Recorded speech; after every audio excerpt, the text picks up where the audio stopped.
আমার ছেলে 2008-এ মারা গেছে। যেদিন মারা গেছে তার 6 দিন পরে আমার ইউরোপ সফর ছিল, এন্টার ইউরোপ।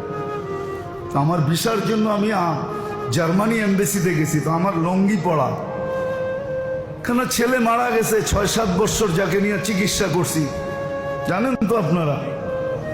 বাংলাদেশে ব্যাংককে প্রথম ছেলে, মনটাও ভালো ছিল না, থাকে কি করা। তা আমার লুঙ্গি পড়া ছিল, পানের ডাব্বা হাতে ছিল, আমি পান খাইতেছিলাম, জামায় বুতামও ভালো মতো লাগানো ছিল না। আমি যখন জার্মানি এমবেসিতে ঢুকি তো যারা বৈশা আছে ভিসার জন্য সবাই আমার দেখা খিলখিলায় হাসা দিছে যে দেখো মোল্লা এসে, চেহারার অবস্থা কি, এ আসছে জার্মানির ভিসা নিতে, তাও সেনজিন।